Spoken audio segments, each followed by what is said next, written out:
Ya, saudara-saudara sudah mengajukan pertanyaan di dalam Google Classroom, mata kuliah pengantar biostatistik dengan topik UJT atau Student Cites. Ya. Beberapa pertanyaan sudah saya rangkum, ya, sesuai dengan ada yang sama pertanyaannya, saya munculkan satu saja, ya, tapi tidak banyak. Saya jadikan satu, kemudian ada juga yang tidak bertanya, artinya dia paham ya, apa yang sudah dia baca, sehingga dia komen memahami saja. Oke. Contoh misalnya, ini pertanyaan atau komen, private comment dari Cecep Saputra. Assalamualaikum Pak, saya Cecep Saputra dari kelas 1A. Telah membaca dan mempelajari mengenai materi yang Bapak kirim di Google Classroom Pak.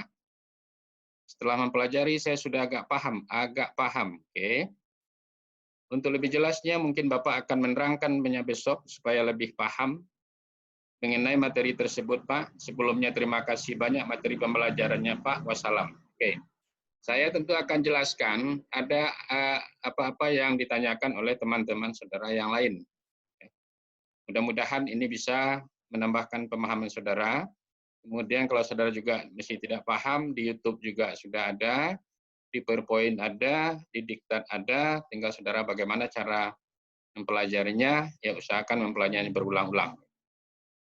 Oke, pertanyaan kedua dari Penny Febriani. Ya. Ini kemarin pertanyaannya jam 2 siang. Assalamualaikum Pak, saya Penny Febriani dari kelas 1A ingin bertanya Pak, saya kurang paham dengan materi uji untuk perbedaan min Pak. Terima kasih Pak, wassalam. Ya. Jadi dia tidak paham atau kurang memahami tentang uji T, perbedaan min. Baik, kita lihat sekarang. Saudara, macam-macam uji, ya, uji T atau T-test atau student T-test. Yang pertama adalah uji T min tunggal. Atau disebut juga dengan uji T1 sampel. Atau one sample T-test method. Metode uji T1 sampel. Ya. Ini sudah kita pelajari ya, waktu kita berbicara tentang distribusi normal. Waktu kita berbicara tentang uji hipotesis. Ada uji Z dan ada uji T. Saudara paham itu? Ini sudah kita bahas. Kapan kita gunakan uji Z? Apabila to populasi diketahui. Kapan kita gunakan uji T min tunggal ini? Apabila to populasi tidak diketahui, sementara standar deviasi diketahui. Oke. Jadi saudara nanti kalau ada soal atau ada persoalan tentang biostatistik, tidak ada ditemukan to pada populasi, sementara yang diberikan hanya data sampel, dengarkan baik-baik, diberikan hanya data sampel, mungkin data sampel itu diberikan 30 atau 40 responden misalnya, mau tidak mau, kemudian standar deviasi juga tidak ditentukan di sana. Bila data mentah yang diberikan kepada saudara, mau tidak mau, saudara harus mencari standar deviasinya. Ya. Saya ulangi, jadi uji T min tunggal ini digunakan apabila standar deviasi diketahui, kemudian to populasi tidak diketahui. Ini gunanya adalah menguji, menentukan perbedaan, apakah ada perbedaan atau tidak, sama atau tidak, min pada sampel dengan min yang ada pada populasi. Ini gunanya uji T min tunggal. Oke. Ini sudah kita bahas. Kemudian yang kedua, uji perbedaan min atau uji T sampel independen. Disebut juga dengan istilah independent test. Ini adalah uji perbedaan min dua kelompok yang kita bedakan. Di YouTube juga sudah saya sampaikan. Misalnya nilai pengantar biostatistik min atau nilai rata-rata pengantar biostatistik tingkat 1A dan 1B. Ya. Misalnya di 1A itu ditemukan ada 50, di 1B ditemukan 60 misalnya. Apakah ada perbedaan yang 50-60 ini? Nanti dilakukan uji T perbedaan min namanya. Atau uji T sampel independen. Atau independent t-test. Artinya adalah kelompoknya bebas yang kita bandingkan. Ini yang perlu sudah catat. Jadi istilah uji T perbedaan min ini, kelompoknya bebas, tidak terikat dengan satu kelompok itu. Oke. Yang ketiga, uji T pengamatan berpasangan, disebut dengan uji T sampel berpasangan atau variate sample t-test. Ya. Nah, ini digunakan untuk satu kelompok saja atau satu sampel saja. Ya. Misalnya, saya beri gampang contoh kepada saudara. Saudara begitu mulai kuliah pengantar biostatistik tingkat 1A saja misalnya, ya, awalnya saya berikan pretest. Kemudian saya lakukan intervensi atau perlakuan seperti saya ngajar, saya beri ceramah, ya, saya beri materi, lalu saya ajar. Kemudian saya lakukan pretest. Nah, membandingkan nilai pretest dan posttest ini pada kelompok yang sama, itu namanya adalah uji T pengamatan berpasangan. Ya, atau disebut juga dengan istilah uji T sampel berpasangan atau variate sample t-test. Atau disebut juga dengan istilah lain t-test dependent, ya, atau dependent t-test. Ya, karena satu saja. Ya.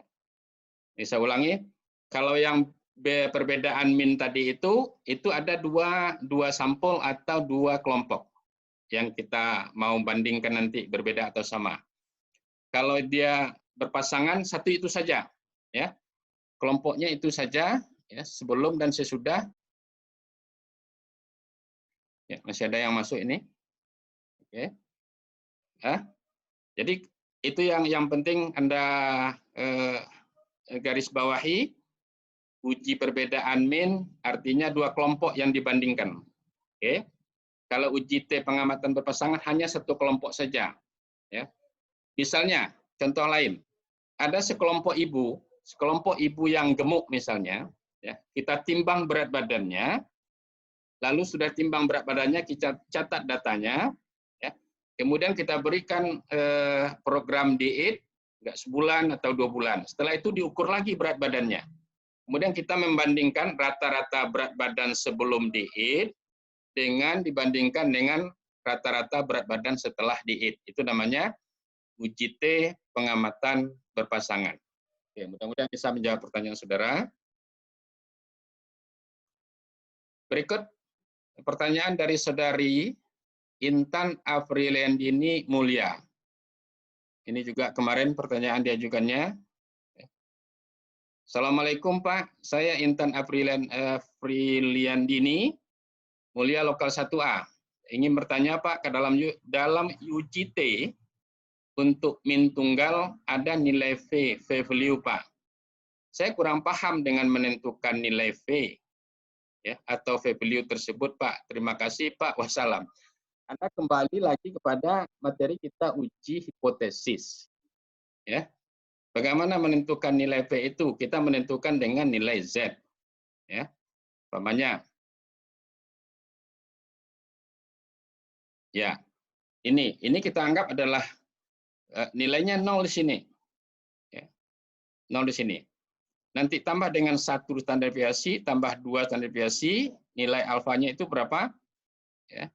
Ini dengan persentase 95% itu lebih kurang nilai Z-nya adalah 1,96. Sementara nilai V-nya itu adalah 0,05 alfanya. Ya, alfanya tinggal di sini adalah 0,05. Ya. Nah, kalau ini nanti dia dua sisi tentu dibagi 2. 0,005 itu dibagi 2 akan menjadi nanti 0,25. Anda kembali saja nanti kepada tabel Z bagaimana menentukan nilai V atau V value. Tapi secara manual kita susah menentukan nilai value ini. Ya, secara manual tidak bisa. Hanya dengan pendekatan probabilistik kita gunakan itu adalah menggunakan komputer. Ya, bisa juga dicari, nanti ditentukan, dilihat nilai Z-nya, kemudian kita tinggal mengurangkan setengah, dikurangi dengan nilai Z-nya berapa, dapatnya sekian, kemudian dibandingkan dengan nilai alfa. Ya, oke. Nah, ini kalau dia dua sisi. Ya. Jadi ini saudara, ini daerah 1,96 ini adalah 95%. Ya, masuk daerah penerimaan, kemudian yang bagian kiri dan kanan ini adalah daerah penolakan 0,25. Kalau ini kita gabung menjadi dia 0,05. Berikut pertanyaan. Saniah Rizkula, ini masih sore kemarin bertanya. Assalamualaikum Pak, perkenalkan saya Saniah Rizkula Pak dari kelas 1A Pak. Saya sudah membaca materi yang Bapak berikan, tapi saya tidak memahami tentang uji T berpasangan Pak. Tadi sudah saya jawab. Oke, uji T berpasangan sudah saya jawab. Dalam materi Bapak mengatakan uji T berpasangan menguji hipotesis nol. Menyatakan bahwa perbedaan antara dua min berpasangan berkorelasi secara statistik tidak berbeda dari nol. Maksud dari pernyataan tersebut bagaimana Pak? Terima kasih Pak. Wassalam. Ya, oke. Nah, ini kita lihat. Ya. Kita selalu mengadakan pada hipotesis nol itu, ya mu daripada perbedaan nilai itu kurang atau sama dengan nol. Atau hipotesis alternatifnya, ya, mu pada perbedaan nilai itu lebih daripada 0. Kalau kita lihat rumus, nah di sini. Ini kalau bisa Anda screenshot di HP Anda, silakan ini di screenshot. Bisa kan? Bisa ya? Screenshot ini, rumus ini nanti akan kita pakai untuk penugasan. Oke, kita lihat di sini, ini ya mu. Ya, mu perbedaan nilai rata-rata mu daripada nilai beda, nilai rata-rata perbedaan di populasi dari keseluruhan pasangan data itu biasanya adalah 0. Nah, gitu. Maka ini 0 ini tidak kita masukkan ke rumus, kalau sekepun dalam rumus itu ada di sini. Jadi mu yang ada di sini, perhatikan, mu yang ada di sini itu adalah biasanya 0. Ya. Jadi ini tidak kita pedulikan nanti lagi dalam perhitungan. Hanya dalam perhitungan nanti ujinya adalah T sama dengan ini rata-rata perbedaan nilai sebelum dan sesudah atau sebelum intervensi dan sesudah intervensi dibagi dengan standar deviasi. Nilai rata-rata di sini, ya, ini perbedaan ini dengan nilai, perbedaan nilai itu dicari standar deviasinya, kemudian dibagi dengan akar n. Ini namanya standar error. Ya. Tapi tidak ada yang bertanya kepada saya apa itu standar error. Ya. Nah, ini yang kita maksud. Jadi artinya standar error itu adalah standar deviasi daripada perbedaan nilai pretest dan posttest atau sebelum dan sesudah, ya. Itu kita sebut dengan standar error. Catat rumus ini baik-baik, ini akan Anda pergunakan nanti dalam penugasan. Setelah ini ada tugas yang saya berikan, dan tugas itu hari ini juga kita kumpulkan. Ya. Mudah-mudahan saudara sudah men-scan atau sudah menginstal tadi cam scanner ya di HP di Play Store. Bagi yang punya HP, bagi yang ada HP saja. Tapi kalau pada laptop lebih gampang lagi. Ya, ini yang kita maksud itu. Ya, jadi pertanyaan saudara tadi itu, ya, ini berkorelasi secara statistik tidak berbeda dari 0. Maksud dari pernyataan tersebut bagaimana Pak? Terima kasih. Wassalam. Ini yang saya maksud itu.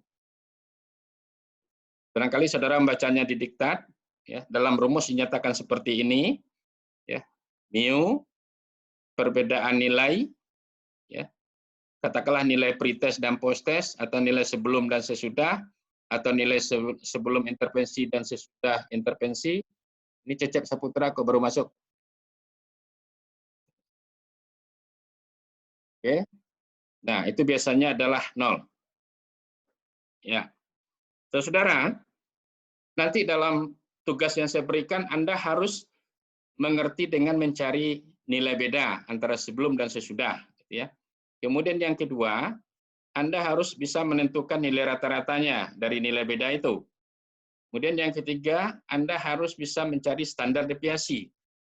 Ini sudah kita pelajari pada materi statistik deskriptif. Jadi kalau Anda sudah mengerti bagaimana mencari nilai rata-rata, bagaimana mencari nilai standar deviasi dari mana yang dimaksud, ya itu sudah gampang saja Anda memasukkan kepada rumus T, ya, uji T berpasangan. Oke. Pertanyaan berikut dari Zahra Lutfiah.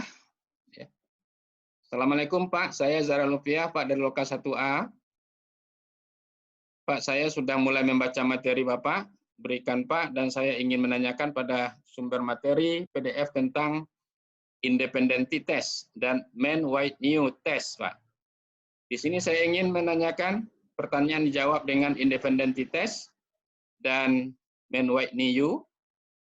Apakah tidak berbahaya nantinya bagi ibu, ya, bayi? Dan apa efek samping dari ibu dan bayi mengkonsumsi atau meminum obat oral misoprostol yang secara signifikan lebih cepat melahirkan daripada ibu yang meminum obat placebo, Pak? Sekian pertanyaan dari saya, Pak. Terima kasih. Oke. Saudara, itu yang saya buat itu adalah contoh pertanyaan penelitian. Ya.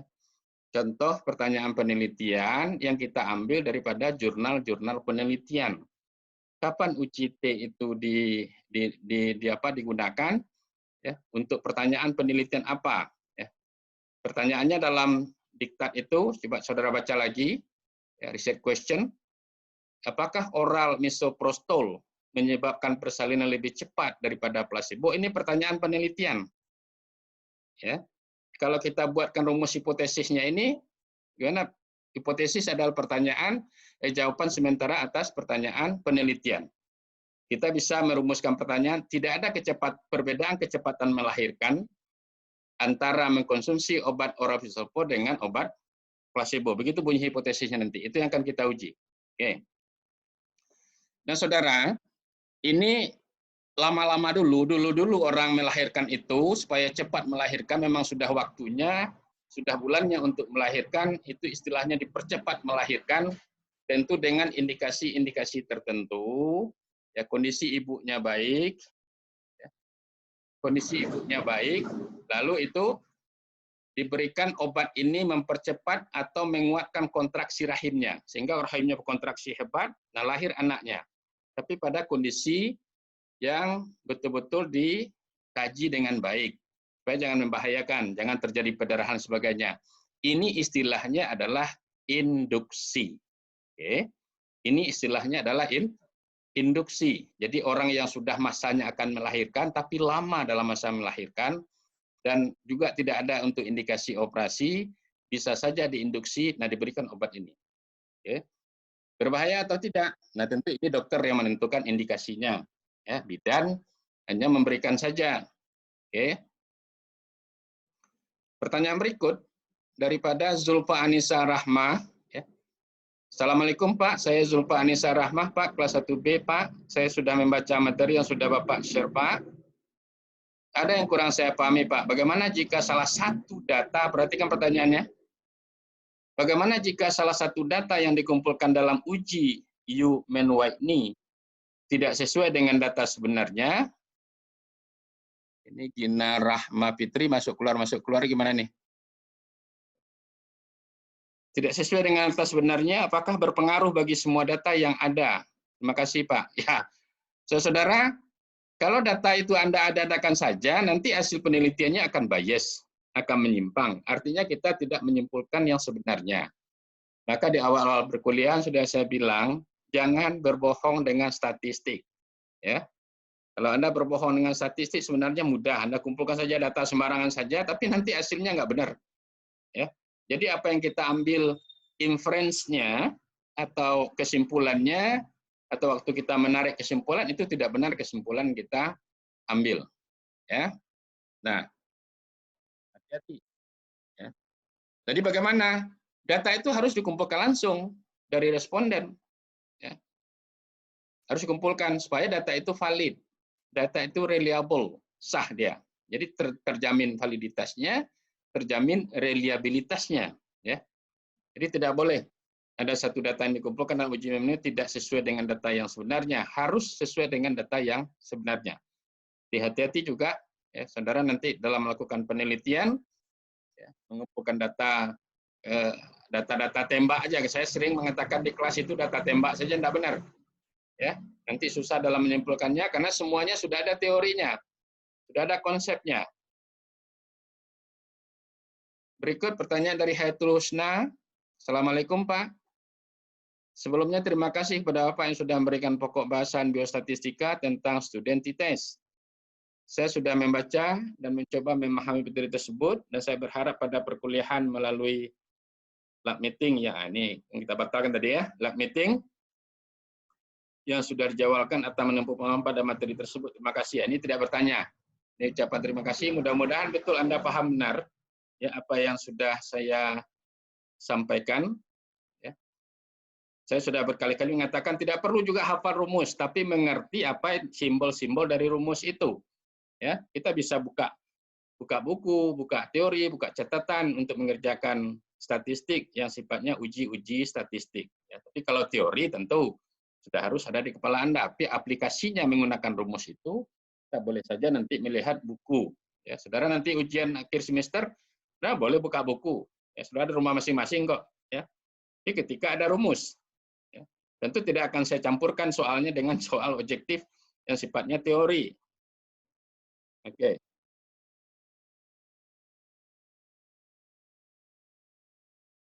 Nah, ini pertanyaan ini masih kemarin, ya, jam 9, 8 saya nggak ngerti. Jam 9 ini malam atau pagi ini? Kayaknya malam ya.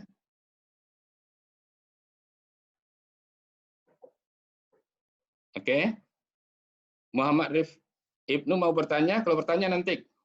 Saya lihat Anda angkat tangan.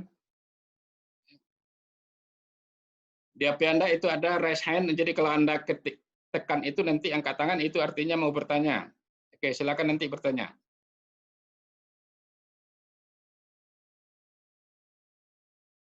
Berikut pertanyaan dari Angela Putri.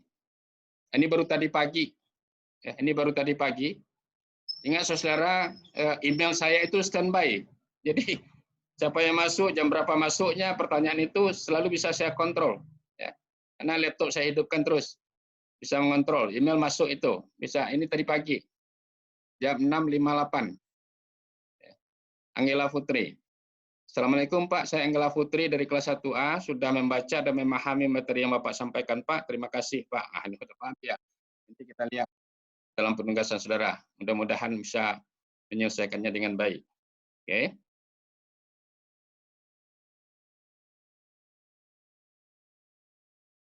Ya, sekira itu yang perlu saya sampaikan ya, menjawab pertanyaan Anda. Kalau ada pertanyaan silakan.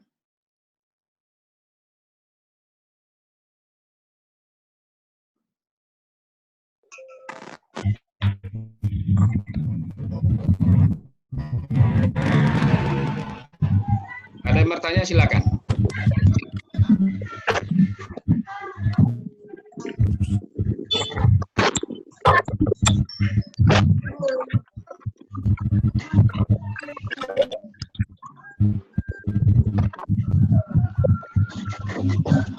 Tidak ada?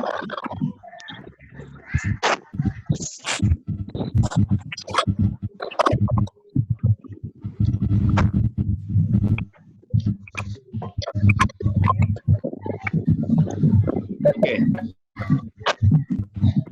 Kalau tidak ada pertanyaan,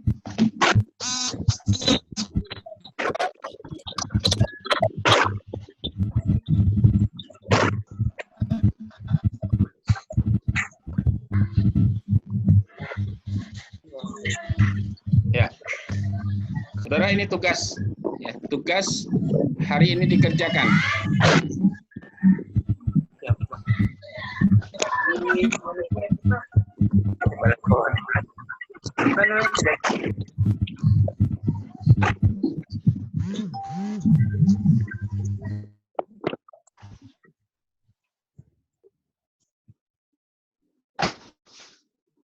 Oke, ini tugas.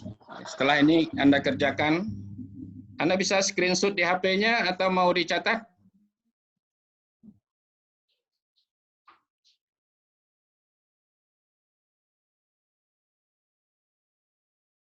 Oke, atau nanti saya screenshotkan, saya kirim ke WA saudara.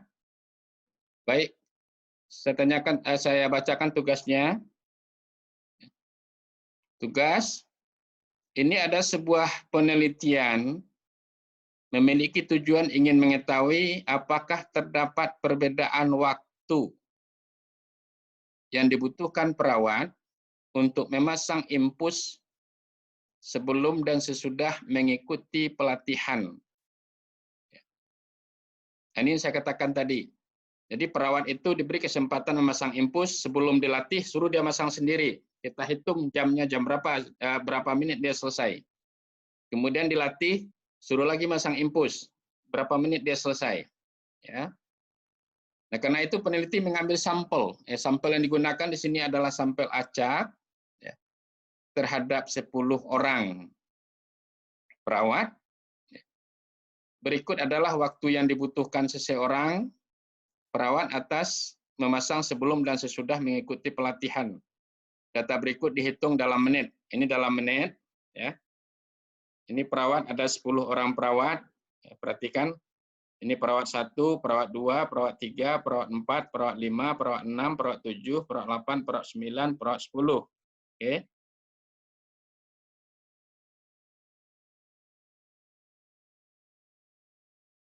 Nah, ini yang tidak mengerti dari saya dengan Zoom itu. Lihat di layar Anda, ada yang dicoret-coret itu bukan? Ada yang dicoret-coret itu di layar. Saya nggak ngerti kenapa bisa tercoret-coret itu. Jadi rasa-rasanya kurang aman saya menggunakan Zoom ini, nanti dilacak ke email, lacak ke nomor telepon dan sebagainya. Nah, sebelum, ya, ini 6 menit, perawat A melakukan 6 menit sebelum latih, kemudian dia melakukan sesudah dilatih, masang infus itu habis waktu 5 menit, perawat 2, 8, 9, ya, perawat 3, 7, 7, perawat 4, 10, 8, perawat 5, 9, 8, perawat 6, 7, 7,